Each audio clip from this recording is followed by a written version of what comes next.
Hey, it's Lisa. I have a stack of books at home that I've been reading. Some of them I love, some of them I don't.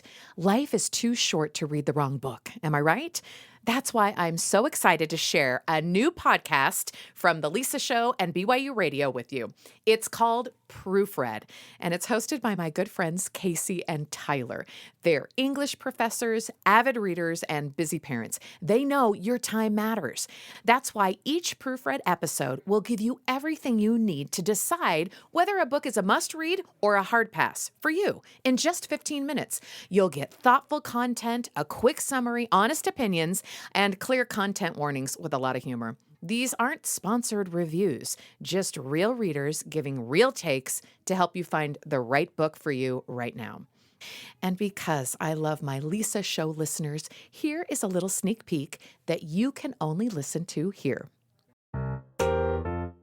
As I started to talk to other people about it who've read it, naturally you start to develop more appreciation for like, oh, I hadn't thought about that, or I didn't expect this thing. Welcome to Proofread, a podcast to help you read more of what you love and less of what you don't.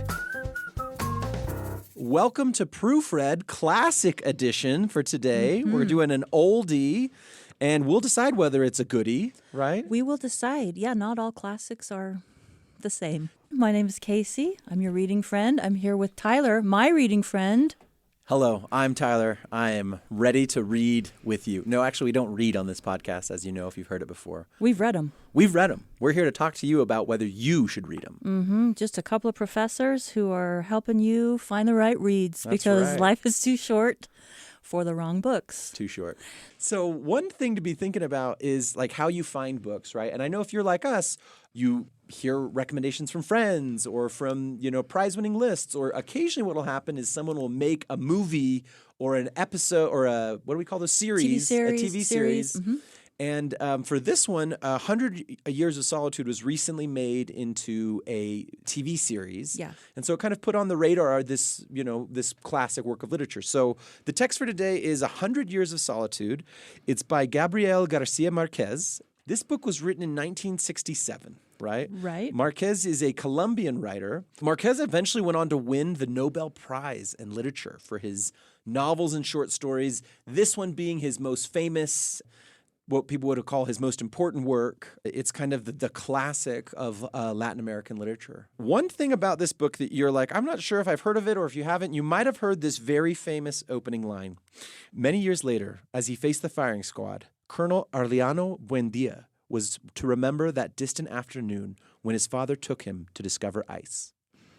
Pretty catchy first Pretty line. catchy, Nicely right? done. Nicely done. It also puts you immediately into the time of this novel, right? Like constantly foreshadowing the future, but then not telling you about the future and kind of moving through there. Exactly, yeah. That's kind of how the whole book goes. The book often gets attention for being beautifully written, for having just a ton of lyrical. It's got a lot of life in it. There's a lot going on. It's jammed-packed. When he died in 2014, the Colombian president at the time described Marquez as the greatest Colombian who ever lived. Wow. To which I say, did you never meet Shakira? Or my mother-in-law, for that matter? If he spent 5 minutes with my mother-in-law, he might disagree. My mother-in-law is Colombian, so I was actually excited. Competition. Yeah. But I love that it's a writer that he would say that right? about. How Exactly. nice. What a cool thing, right? I think just this talks about the importance of this text for Colombia and kind of, I think, for all Latin American literature. So Yeah. Also, the whole story is like an analogy of Latin America. Lots going on. While also a retelling of Genesis in some ways. Yes. I right? mean, this is about a lot of things. It's complex. A lot it of is things happen in layered. it. And so we're going to start it off here with our reader skip moment. Okay. Casey, are you ready? I'm ready. 1, 2, 3. Don't you just love them? If you want to keep listening, hop on over to Proofread here on BYU Radio or wherever you get your podcasts so that you can read more of what you love and less of what you don't with Proofread.